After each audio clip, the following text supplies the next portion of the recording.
أعوذ بالله من الشيطان الرجيم. سورة الفيل مكية. بسم الله الرحمن الرحيم.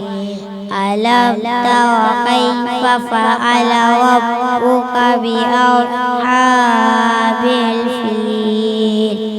ألم يجعل كيدهم في تضليل وأرسل عليهم طيرا أبابيل ترميهم بحجارة من سجيل فجعلهم كعصف مأكول. صدق الله العلي العظيم. صلوا على الحبيب صلی اللہ تعالی علی محمد. اللہ علیک یا رسول اللہ وسلم علیک یا حبیب اللہ. کعبے کی رونق کعبے کا منظر کا اللہ اکبر اللہ اکبر. دیکھوں تو دیکھے جاؤں برابر اللہ اکبر اللہ اکبر.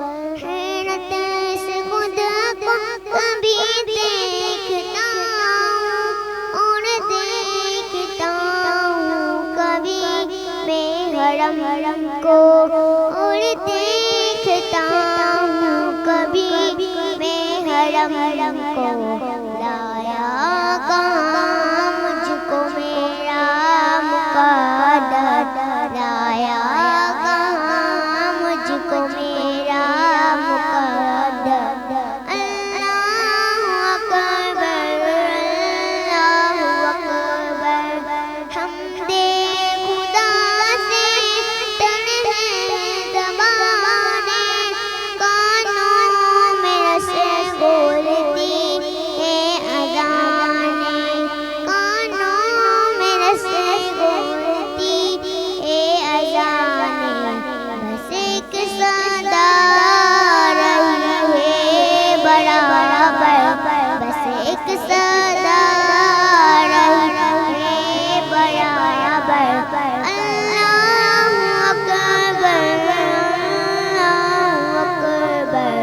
کعبے کی رونق کعبے کا منظر اللہ اکبر اللہ اکبر. السلام علیکم. آج میں آپ لوگوں کو دوسری درود پاک کی فضیلت سنانے والی ہوں. نبی اکرم صلی اللہ علیہ وسلم کا فرمان عالیشان ہے جو مجھ پر ایک مرتبہ درود پاک پڑھے گا اللہ عز و جل اس پر 10 رحمتیں نازل فرمائے گا. اس کے 10 گناہ مٹا دے گا اور اس کے 10 درجات کو بھی بلند فرمائے گا. پیارے بچوں کتنی خوش نصیبی ہے ہماری کہ صرف ایک بار درود پاک پڑھ کر ہم 10 رحمتیں حاصل کرنے کے ساتھ ساتھ ہمارے 10 گناہ صغیرہ یعنی چھوٹے گناہوں کو بھی معاف کروا سکتی ہیں اور اپنے 10 درجات کو بھی بلند کروا سکتے ہیں. تو ہم میں سے کون نہیں چاہے گا ہمارے بہت سارے گناہ معاف ہو جائے. تو روزانہ کم از کم 313 مرتبہ درود پاک پڑھ کر کثرت سے درود پاک پڑھنے والوں میں شامل ہو جائیں. اس سے سارے گناہ معاف ہو جائیں گے انشاءاللہ. آئے ہم مل کر ایک بار درود پاک پڑھ کر اپنے 10 گناہوں کو معاف کرواتے ہیں. صلو علی حبیب صلی اللہ تعالی محمد. جزاک اللہ. الرحمن الرحیم. الحمدللہ رب العالمین والصلاة والسلام علی سید الاشرف الانبیاء والمرسلین. اما بعد فاعوذ باللہ من الشیطان الرجیم. بسم اللہ الرحمن الرحیم. الصلاة والسلام علیک یا رسول اللہ وعلی آلک واصحابک یا حبیب اللہ الصلاۃ والسلام علیک یا نبی اللہ وعلی آلک و اصحابک یا نور اللہ۔ اللہ کریم کا کروڑ ہا کروڑ احسان کہ اللہ تبارک و تعالی نے ہمیں رمضان شریف کا مہینہ عطا فرمایا، اور رمضان شریف کے مہینے کی کیا بات ہے کہ اس میں جنت کے دروازے کھول دیے جاتے ہیں، جہنم کے دروازے بند کر دیے جاتے ہیں، رحمت کے عشرے میں رحمتیں لٹائی جاتی ہیں، اور ایسے گناہ گار کہ جن پر جہنم واجب ہو چکی ہوتی ہے ان گناہ گاروں کی بھی مغفرت کی جاتی ہے۔ یاد رکھیے اس برکت والے مہینے میں، اس رحمت والے مہینے میں اپنے آپ کی بخشش کرانا یہ گویا کہ ہمارے لیے بہت زیادہ ضروری ہے۔ وہ کیسے؟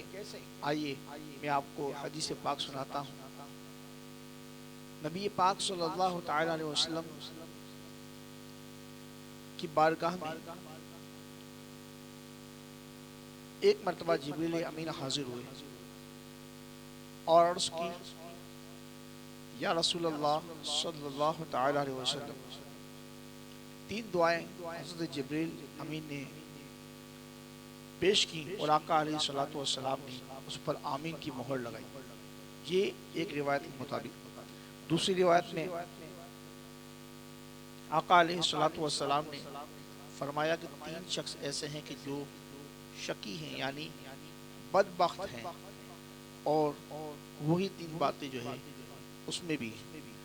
تو گویا کہ دونوں احادیث مبارکہ کا خلاصہ اگر ہم سمجھتے ہیں تو ہمیں پتہ چلتا ہے کہ تین لوگ ہیں جن کے بارے میں فرمایا کہ یہ بدبخت لوگ۔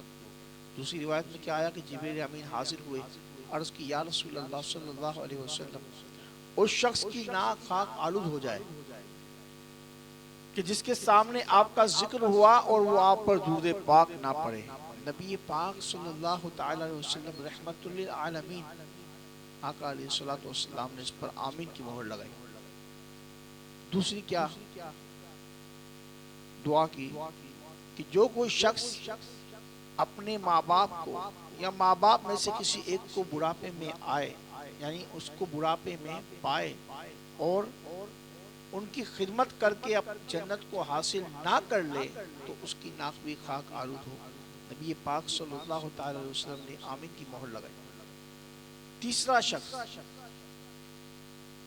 فرمایا کہ جو رمضان شریف کا مہینہ پائے اور اپنی بخشش کرانے میں کامیاب نہ ہو تو ایسا شخص بھی ہلاک ہو، ایسے شخص کی ناک بھی خاک آلود ہو۔ آقا علیہ الصلوۃ والسلام نے آمین کی مہر لگائی۔ یہ ایک روایت کے مطابق تین یہ شخص، اور دوسری روایت میں آقا علیہ الصلوۃ والسلام نے فرمایا کہ بدبخت شخص ہے جس نے رمضان کو پایا اور اس میں روزے نہ رکھے، اور وہ شخص بدبخت ہے جس نے اپنے والدین یا والدین میں سے کسی ایک کو پایا اور ان کے ساتھ اچھا سلوک نہ کیا، وہ بھی شخص کون ہے؟ بدبخت ہے۔ اور جس کے پاس میرا ذکر ہوا اور اس نے مجھ پر درود پاک نہ پڑھا تو وہ بھی شخص بدبخت ہے۔ ہمیں بھی چاہیے کہ ہم اپنا محاسبہ کریں، اپنے آپ کو دیکھیں، اپنے آپ کو پہچانیں کہ عشرۂ رحمت آیا، رحمتیں لٹاتا رہا، ہم نے عشرۂ رحمت کو کس طریقے سے گزارا۔ ایک عشرے میں 10 دن ہوتے ہیں، 10 دنوں میں ہم نے کیا کیا؟ کیا ہم نے اپنا شیڈول ایسا بنایا کہ جو ہماری مغفرت کا سبب بن سکے؟ عشرۂ رحمت رحمتیں لٹاتا رہا، لٹاتا رہا، لٹاتا رہا، عشرۂ مغفرت آ گیا۔ اب ہم یہ غور کریں کہ کیا ہم نے ایسے کام کیے ہیں، اپنے شیڈول کو ایسا کر لیا ہے کہ ہماری مغفرت ہو جائے گی۔ اللہ تعالیٰ کی بارگاہ میں ہم نے گر گرائے ہیں کہ اللہ کی بارگاہ میں چند آنسو ہم نے نکالے ہیں؟ اگر نہیں نکالے تو ابھی بھی وقت ہے، تیار ہو جائے۔ اور یہ جو فضیلت بتائی گئی، یعنی یہ ایک سعادت مندی ہوتی ہے اور ایک بدبختی ہوتی ہے۔ یہاں جو علامات بتائی گئی یہ بدبختی کی علامت ہے، تو ان علامات سے بچ کر انسان سعادت مند بن سکتا ہے۔ تو کیا ہم نے ایسا کام کیا؟ تو کیا 3 کام ہیں؟ اس 3 کاموں کو یاد کر لیں اور اپنے آپ کو اس سے محفوظ فرما لیں۔ یعنی جس شخص کے پاس نبی پاک صلی اللہ علیہ وآلہ وسلم کا ذکر ہو اور وہ درود پاک نہ پڑھے تو وہ شخص بدبخت ہے۔ نیت کر لے کہ جب بھی نبی پاک صلی اللہ علیہ وسلم کا نام پاک لیا جائے گا درود پاک پڑھے گا۔ دوسری چیز کہ جس نے والدین کو پایا، دونوں کو یا دونوں میں سے ایک کو بڑھاپے کی حالت میں، اور ان کی خدمت کر کے ان کو راضی کرنے میں کامیاب نہ ہوا تو وہ بھی شخص بدبخت ہے۔ تو یہ بھی نیت کر لیں کہ اپنے والدین کی خدمت کریں گے۔ کتنا پیارا درس ہے، حدیث پاک ایک۔ پھر اس کے بعد رمضان شریف کا مہینہ جس نے پایا اور اپنی مغفرت کرانے میں کامیاب نہ ہوا، ہمارا رب بڑا کریم ہے، اللہ تعالیٰ بڑا کریم ہے۔ ایک شخص صحرا میں تھا، اس کا اونٹ کھو گیا اور سارا اس کا سامان بھی اونٹ کے اوپر تھا، اور کیا معاملہ تھا، اس کے پاس اس کے علاوہ کچھ تھا بھی نہیں۔ صحرا دور دور تک اس کو دیکھتا ہے، ریگستان نظر آتا ہے۔ اچانک اس کی آنکھ لگی، جب اٹھا تو کیا دیکھتا ہے کہ میرا اونٹ موجود نہیں۔ جب اونٹ موجود نہ تھا پریشان ہو گیا، موت کا انتظار کرنے لگا کہ اب کیا ہوگا، میرا کچھ بھی نہیں ہوگا، کہ اچانک اس کی اونٹنی ایک جگہ سے نمودار ہو گئی، اور جیسے ہی اس نے اونٹنی کو دیکھا تو گویا کہ اس کی جان میں جان آ گئی۔ فرمایا کہ جس طرح یہ بندہ اونٹنی کے ملنے پر خوش ہوا ہے، اللہ تبارک و تعالیٰ کی بارگاہ میں جب بندہ توبہ کرتا ہے نا تو اللہ تعالیٰ اس سے بھی زیادہ خوش ہوتا ہے، اور اللہ تعالیٰ کی بارگاہ میں توبہ کرنے سے اللہ تعالیٰ سارے گناہوں کو معاف فرما دیتا ہے۔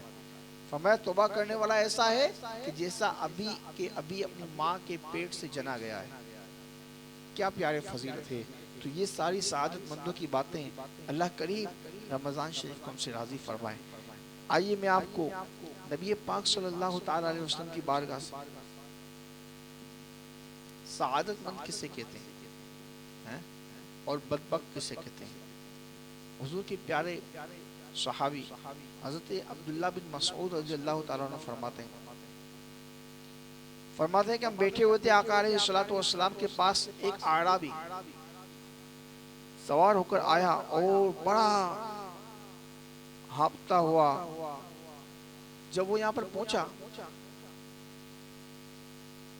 تو معاملہ کیا ہوا، اس نے عرض کی یا رسول اللہ صلی اللہ علیہ وسلم، یعنی دور سے سفر کر کے آ رہا ہے، اب تھوڑی دور تھا تو اس نے اپنی سواری کو روک دیا اور سواری سے اترا، حضور کے پاس تشریف لایا اور کہنے لگا یا رسول اللہ صلی اللہ علیہ وسلم، 9 دن کی دوری پر تھا، آپ سے 9 دن کی دوری پر تھا، دن رات سفر کر کے 6 دن میں نے اپنا سفر مکمل کیا اور آپ کی بارگاہ میں پہنچا ہوں۔ یا رسول اللہ صلی اللہ علیہ وسلم، 2 ایسے سوال ہیں کہ جو میرے دل میں کھٹکتے رہے اور جنہوں نے مجھے سونے نہیں دیا، بے قرار کر کے رکھا، اور انہی بے قراری کی وجہ سے، اسی بے قراری کے عالم میں اسی سوالوں کے جواب کو تلاش کرنے کے لیے میں سفر کر کے آیا۔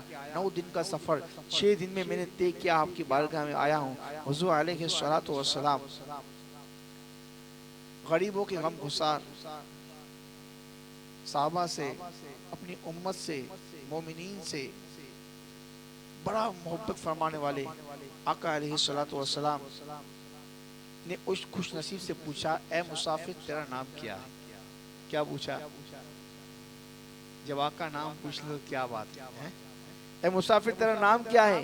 کہنے لگا انا زید بن خیل، یعنی میں گھوڑے والا ہوں۔ نبی پاک صلی اللہ تعالی علیہ وسلم نے فرمایا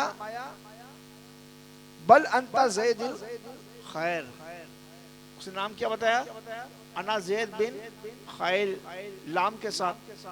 آقا نے فرمایا بل انت زید خیر، یعنی تم گھوڑے والے نہیں ہو، تم تو خیر والے ہو۔ کیا پیارا انداز ہے پیارے آقا صلی اللہ تعالی علیہ وسلم کا۔ نبی پاک صلی اللہ علیہ وسلم نے جب انہیں خیر والا کہا، پھر فرمایا پوچھو کیا پوچھنا ہے؟ اللہ اللہ، ان صحابی نے 2 انوکھے سوال کیے، اور وہ 2 انوکھے سوال کیا تھے ہم بھی سنتے ہیں۔ پہلا سوال یہ تھا کہ وہ بندہ جو اللہ پاک کو پسند ہے اس کی نشانی کیا ہے؟ پہلا سوال کیا تھا کہ جو بندہ اللہ پاک کو پسند ہے اس کی نشانی کیا ہے؟ اور دوسرا سوال یہ کہ جو بندہ اللہ پاک کو پسند نہیں ہے اس کی نشانی کیا ہے؟ ایک سوال یہ ہے کہ اللہ کو جو بندہ پسند ہے اس کی نشانی کیا ہے، اور دوسرا جو اللہ کو پسند نہیں ہے اس کی نشانی کیا ہے۔ حضور علیہ الصلوۃ والسلام کے صحابہ کے انداز تو دیکھیے، ان سوالوں نے ان صحابی کو بے چین کر دیا، رات کی نیندیں اڑا دی۔ 9 دن کا سفر 6 دن میں طے کر کے پہنچے ہیں۔ نبی پاک صلی اللہ تعالی علیہ وسلم نے جب ان کے سوالات کو سنا تو مسکرائے۔ غیب کی خبریں دینے والے آقا صلی اللہ تعالی علیہ وسلم، آپ کے جو جواب تھے نا وہ بھی نرالے۔ ارشاد فرمایا، اے زید، تم نے صبح کس کیفیت میں کی؟ تم نے صبح کس کیفیت میں کی؟ عرض کی، یا رسول اللہ صلی اللہ علیہ وسلم، صبح جب میں نے کی تو میری کیفیت یہ تھی کہ میرے دل میں نیکی اور نیک لوگوں کی محبت تھی۔ میرا دل یہ چاہتا تھا کہ میں نیک کام کروں، پھر جو نیکی مجھ سے رہ گئی، جو نیکی مجھ سے رہ گئی میں نہیں کر پایا، اس پر مجھے دکھ بھی تھا، اور جو نیکی میں نے کی وہ تھوڑی سی زیادہ، مجھے ثواب ملنے کا یقین بھی اس پر تھا کہ جو میں نے نیکی کی ہے اللہ کی بارگاہ میں قبول بھی ہے۔ اس میں کیا تھا کہ یہ 3 کام تھے۔ پہلا کام کہ نیک کام کرنا اور نیک لوگوں سے محبت کرنا۔ پہلا کام کیا؟ نیک کام کرنا، نیک لوگوں سے محبت کرنا۔ دوسرا کام، نیک کام کرنے کی چاہت اس کے دل میں، کس حال میں صبح کی کہ نیک کام کرنے کی چاہت اس کے دل میں کہ نیک کام کروں گا اللہ تعالیٰ اس پر مجھے اجر عطا فرمائے گا۔ اور تیسرا کیا تھا کہ جو نیکی اس سے رہ گئی تو اب اس کے دل میں یہ ملال تھا، یہ رنج تھا، یہ دکھ تھا کہ یہ نیکی مجھ سے کیوں رہ گئی، کاش میں یہ نیکی کر لیتا۔ تو یہ جو سوال ہے، یہ 3 اس کی کیفیت اس نے جب بتائی، رسول ذیشان مکی مدنی سلطان صلی اللہ تعالی علیہ وسلم نے حضرت زید دل خیر رضی اللہ تعالیٰ عنہ کا جواب سن کر فرمایا، ہاذی علامت اللہ فی من یرید، یعنی ہاں یہی تو بات ہے، یہی اس شخص کی علامت ہے جس سے اللہ تبارک و تعالی پسند فرماتا ہے۔ اگر تجھ سے بھلائی کا ارادہ نہ کیا جاتا تو تمہارے لیے اس کے الٹ کام ہوتے۔ اگر تجھ سے بھلائی کا ارادہ نہ کیا جاتا تو تمہارے لیے اس سے الٹ کام ہوتے، اور اللہ پاک کو کچھ پرواہ نہ تھی کہ تم کس وادی میں جا کر ہلاک ہوتے ہو۔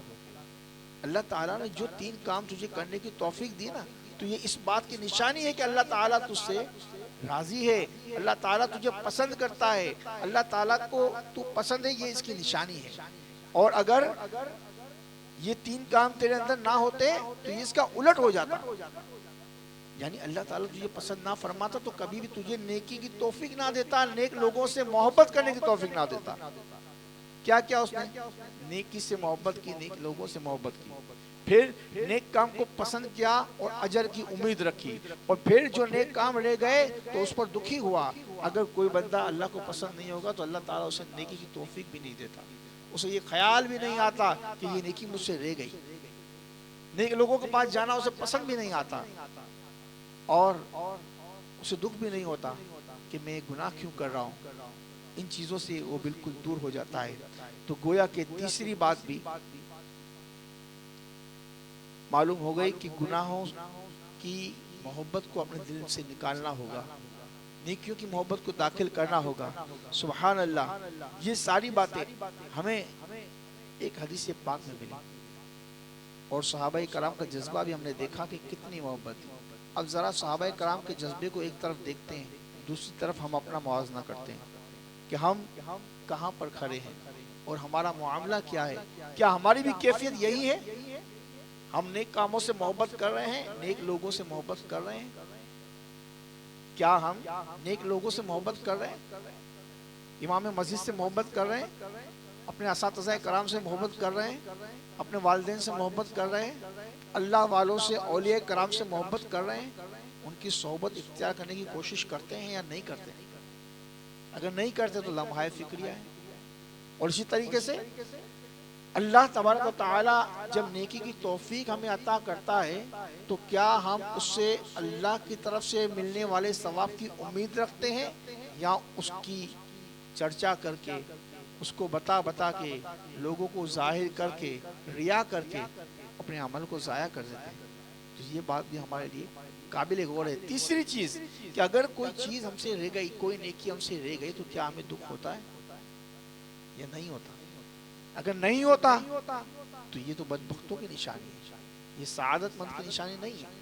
ہاں نیکی کوئی کرنا چاہتا تھا، اس سے رہ گئی، اب اسے یہ دکھ ہے، تو اللہ کی رحمت سے امید ہے کہ اس نیکی کا ثواب بھی اسے عطا کیا جائے گا. تو یہ ہمارے لیے بہت بڑا لمحہ فکریہ اور سوچ والی بات تھی. اب آئیے آپ کو ایک اور صحابہ کا واقعہ سناتا ہوں کہ صحابہ کرام میں غریب صحابہ بھی تھے اور ایسے صحابہ بھی تھے جو مالدار بھی تھے. جو غریب صحابہ کرام تھے نا، حضور کی بارگاہ میں تشریف لائے، عرض کی یا رسول اللہ صلی اللہ علیہ وسلم، مالدار صحابہ ہم سے سبقت لے گئے، مالدار صحابہ ہم سے سبقت لے گئے، آگے بڑھ گئے. حضور نے فرمایا کیسے؟ صحابہ نے عرض کی یا رسول اللہ صلی اللہ علیہ وسلم، نماز ہم بھی پڑھتے ہیں، نماز یہ بھی پڑھتے ہیں، سب برابر ہو گیا. روزہ ہم بھی رکھتے ہیں، روزہ یہ بھی رکھتے ہیں، سب برابر ہو گیا. تہجد یہ بھی پڑھتے ہیں، تہجد ہم بھی پڑھتے ہیں، سب برابر ہو گیا. لیکن یا رسول اللہ صلی اللہ علیہ وسلم، یہ مالدار ہیں، یہ اللہ کی راہ میں صدقہ دیتے ہیں، اور ہم غریب ہیں، ہم اللہ کی راہ میں صدقہ نہیں دے پا رہے. تو اب تو یہ سبقت لے گئے اپنی مالداری کی وجہ سے. نبی پاک صلی اللہ تعالی علیہ وسلم صحابہ کرام سے کتنی محبت فرمانے والے. جہاں حضور سب مالدار صحابہ سے محبت فرما رہے تو غریبوں کو بھی چھوڑا نہیں. ایسا نہیں کہا کہ بھائی چلو اب پیچھے رہ گئے تو پیچھے رہ گئے، کوئی بات نہیں. نہیں، حضور علیہ الصلوۃ والسلام نے فرمایا ایسا عمل بتاتا ہوں کہ جب تم اسے کرو گے نا تو تم ان کے وہ صدقہ دیتے ہیں، تم اس تسبیح کو پڑھو گے تو اس تسبیح کو پڑھنے کی وجہ سے تمہیں صدقہ دینے کا ثواب اللہ تبارک و تعالیٰ عطا فرما دے گا. وہ تسبیح کیا ہے؟ وہ لا الہ الا اللہ پڑھنا ہے، وہ الحمدللہ پڑھنا ہے، وہ سبحان اللہ پڑھنا ہے، وہ درود و سلام پڑھنا ہے. فرمایا جب تم تسبیحات کی کثرت کرو گے اللہ تعالیٰ تمہیں صدقہ دینے کا ثواب عطا فرما دے گا. کتنی پیاری گفتگو اور کتنا پیارا انداز آقا علیہ الصلوۃ والسلام کا اپنے صحابہ کرام کے لیے، اور کتنی پیاری صحابہ کرام کی جستجو. آج ہم ایک دوسرے کو دیکھتے نا تو اس کے پاس گاڑی ہے میرے پاس نہیں ہے، ہم اس کے لیے پیچھے بھاگتے ہیں. اس کے پاس بنگلہ ہے میرے پاس نہیں ہے، ہم اس کے لیے پیچھے بھاگتے ہیں. ہمارا آج فی نفس ہی یہ نظام ہو گیا، یہ حال ہو گیا کہ اگر کوئی شخص بہت اچھی تنخواہ والا ہے تو کم تنخواہ والا اس کو دیکھتا ہے، وہ کہتا ہے کہ میری تنخواہ کم ہے، اس کی زیادہ ہے، میں باہر نہیں کھانا جا رہا اور یہ باہر کھانے جا رہا ہے. اور اس طریقے سے ہم موازنہ کرتے ہیں. جبکہ صحابہ کرام کا معیار کیا تھا؟ وہ رشک بھی کرتے تھے تو اس باتوں پر کرتے تھے کہ ان کی نیکیاں زیادہ ہیں، میری نیکیاں کم ہیں. اللہ اکبر. جب نیکیوں کو دیکھتے تھے تو اپنے سے اوپر والوں کو دیکھتے تھے، اور جب دیگر چیزوں کو دیکھتے تھے تو اپنے نیچے والوں کو دیکھتے تھے. یہ ہمارے صحابہ کرام کا انداز رہا. اور یہ پیغام بھی ہمیں ملا کہ نبی پاک صلی اللہ تعالی علیہ وسلم کے صحابہ جو بھی پریشانی ہوتی تھی تو آقا علیہ الصلوۃ والسلام کے پاس آ کر حاضر ہو جایا کرتے تھے. رمضان المبارک کا مہینہ جاری ہے، عشرہ مغفرت شروع ہو گیا. اگر اب تک ہم نے عشرہ رحمت میں کچھ غفلت کی ہے، آ جائیں رب کی بارگاہ میں، آ جائیں اور اللہ تعالیٰ کی بارگاہ میں سچی اور پکی توبہ کر کے رب کی رحمتوں میں شامل ہو جائیں. بڑا قریب ہے. اللہ تعالیٰ سے ہم امید رکھتے ہیں کہ اللہ تعالیٰ ہمیں بخش دے گا، اور بخشے ہوئے میں انشاءاللہ اللہ اپنے حبیب کے صدقے میں، عشرہ مغفرت کے صدقے میں اللہ تبارک و تعالیٰ ہماری مغفرت فرما دے گا. اللہ کی رحمت سے ہم امید رکھتے ہیں. لیکن ضرورت کس چیز کی ہے کہ ہم تھوڑا سا غور کریں. لوگوں نے اپنے سیزن بنا لیے. رمضان آئے، کچھ لوگ کرکٹ میں لگ گئے، کچھ لوگ اپنے بازاروں میں لگ گئے، کچھ لوگ دوسرے سیزن میں لگ گئے. یہ سیزن نیکیوں کا سیزن ہے.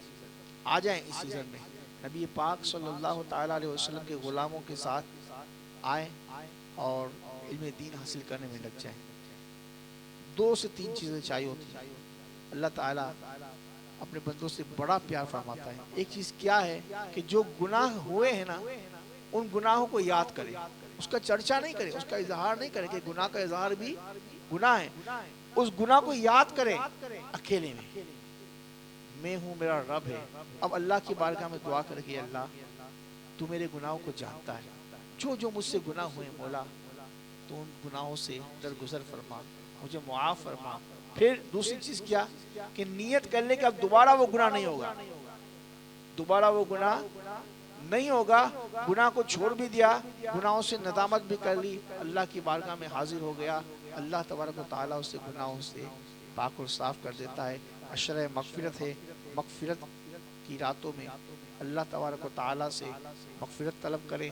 کہ فرمایا گیا کہ 4 چیزیں ایسی ہیں کہ جن میں سے 2 کام کرو گے تو تمہارے درجات کی بلندی ہو جائے گی, اور 2 کام ایسے ہیں کہ تم ان کے بغیر رہ نہیں سکتے. ایک چیز کیا ہے؟ لا الہ الا اللہ.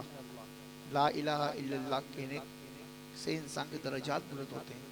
دوسری الحمدللہ, کہ الحمدللہ کہنے سے درجات بلند ہوتے ہیں. اور 2 چیزیں ایسی ہیں کہ جن کے بغیر رہ نہیں سکتے. وہ کیا ہے؟ جنت کا سوال اور جہنم سے پناہ مانگنا, یعنی جنت کی طلب, جنت کا سوال کرنا. اللہم انی اسألک الجنہ ونعوذ بک من النار. اے اللہ میں تجھ سے جنت کا سوال کرتا ہوں اور تجھ سے جہنم سے پناہ مانگتا ہوں, تجھ سے آگ سے پناہ مانگتا ہوں. رحمت کا عشرہ گزرا ہے, مغفرت کا عشرہ جاری ہے. نیت کر لیجئے انشاءاللہ عز و جل اپنے رب کو منائیں گے, رو رو کر رمضان شریف کو بھی راضی کریں گے, نبی پاک صلی اللہ علیہ وسلم کی رضا بھی حاصل کریں گے, اللہ تعالیٰ کو بھی راضی کریں گے. کیا خبر, ہمیں سے کوئی نہیں جانتا کہ یہ رمضان ہمارا آخری رمضان ہو جائے. اس کے لیے اپنے آپ کو بالکل ہمیں تیار رکھنا ہے نیکیوں کے لیے. جگہ دل لگانے کی دنیا نہیں ہے, جگہ دل لگانے کی دنیا نہیں ہے. یہ عبرت کی جا ہے, تماشا نہیں ہے. یہ عبرت کی جا ہے, تماشا نہیں ہے. کبھی غور سے بھی یہ دیکھا ہے تو نے, جو آباد تھے وہ مقام میں سونے, مگر تجھ کو اندھا کیا رنگ و بو نے, مگر تجھ کو اندھا کیا رنگ و بو نے. جگہ دل لگانے کی دنیا نہیں ہے, یہ عبرت کی جا ہے, تماشا نہیں. اللہ تعالیٰ سے دعا کرتے ہیں اللہ ہم سے راضی ہو جائے, محبوب کریم بھی ہم سے راضی ہو جائیں, اور ایک کاش رمضان شریف بھی ہم سے راضی ہو جائے. آمین بوسیلۃ خاتم النبیین صلی اللہ تعالی علیہ وآلہ وسلم. وہاں کیا مرتبہ اے غوث ہے بالا تیرا, وہاں کیا مرتبہ اے غوث ہے بالا تیرا. اونچے اونچوں کے سروں سے قدم آلا تیرا, اونچے اونچوں کے سروں سے قدم آلا تیرا. سربلا کیا کوئی جانے کہ کیسا تیرا, سربلا کیا کوئی جانے کہ کیسا تیرا. اولیاء ملتے ہیں آنکھیں وہ ہے تلوار تیرا, اولیاء ملتے ہیں آنکھیں وہ ہے تلوار تیرا. اس نشانی کے جو سنگ ہے نہیں مارے جاتے, اس نشانی کے جو سنگ ہے نہیں مارے جاتے. حشر تک میرے گلے میں رہے پٹا تیرا, حشر تک میرے گلے میں رہے پٹا تیرا. قسمیں دے دے کے کھلاتا ہے پلاتا قسمیں دے دے کے کھلاتا ہے پلاتا ہے تجھے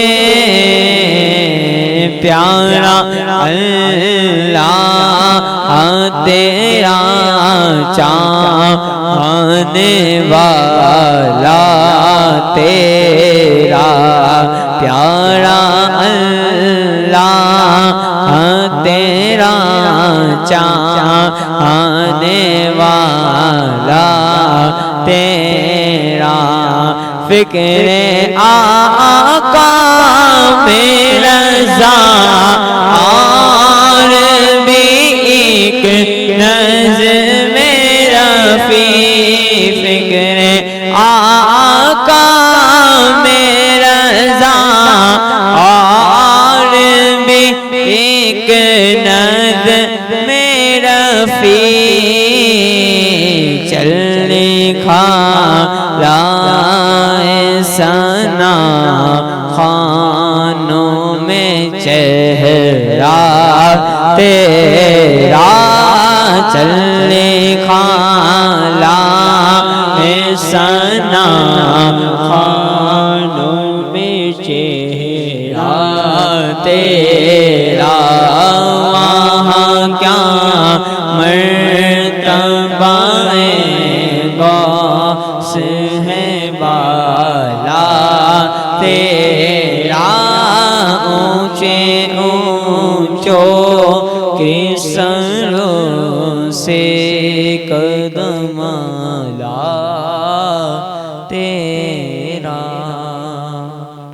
لله رب العالمين والصلاة والسلام على سيدنا أشرف الأنبياء والمرسلين اللهم صل على سيدنا ومولانا محمد طب القلوب ودوائها وعافية الأبدان وشفائها ونور الأبصار وضيائها وعلى آله وصحبه وبارك وسلم يا سلام يا أرحم الراحمين يا أرحم الراحمين يا أرحم الراحمين يا ربنا يا ربنا يا ربنا يا ربنا يا ربنا يا الله يا رحمن يا رحيم مولا کریم جو کچھ تیرا تیرے محبوب صلی اللہ تعالی علیہ وسلم کا تیرے نیک بندوں کا ذکر خیر ہوا اللہ اس اپنی بارگاہ میں قبول منظور فرما مولا کریم ہونے والی غلطی کوتاہیوں کو درگزر فرما یا رحمن الرحمین سعادت مند اور بدبخت کے بارے میں ہمیں سنا مولا کریم ہمیں سعادت مندوں میں شامل فرما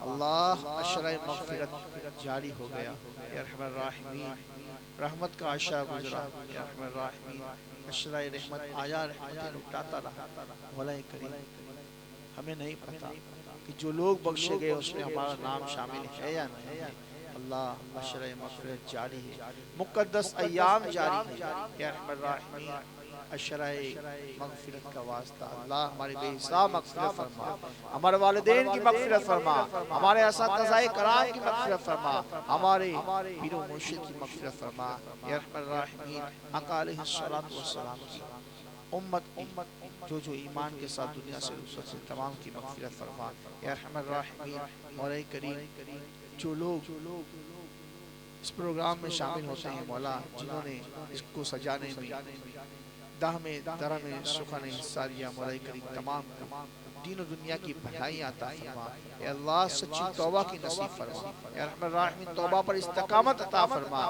توبہ تو نصوحہ عطا فرما اے اللہ موت کے وقت آسانی پیدا فرما اللہ قابل رشک زندگی قابل رشک موت عطا فرمانا اے رحمن الرحمن چہروں کے بگڑنے سے بچانا اے رحمن الرحمن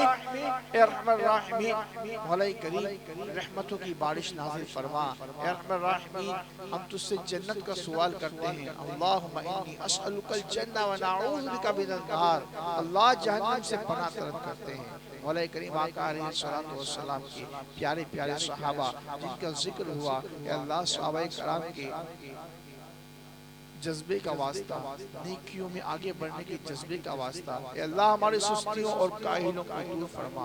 اے ارحم الراحمین ہمارے بچے کو نمازی بنا، سنتوں کا پابند بنا۔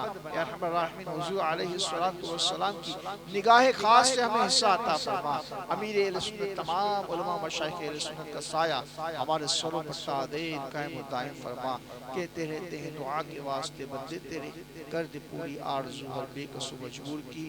وقال اللہ تبارک و تعالی فی شان حبیبہ الکریم ان اللہ و ملائکتہ یصلون علی النبی یا ایہا الذین آمنوا صلوا علیہ وسلموا تسلیما اللہم صل علی سیدنا مولانا محمد معدن الجود والکرم وآلہ وبارک وسلم سبحان ربک رب العزت عما یصفون وسلام علی المرسلین والحمد للہ رب العالمین۔ جب دمیں واپسی ہو یا اللہ، سامنے ہو روزہ رسول اللہ، لب ہو لا الہ الا اللہ، لا الہ الا اللہ، لا الہ الا اللہ محمد رسول اللہ صلی اللہ تعالی علیہ وسلم۔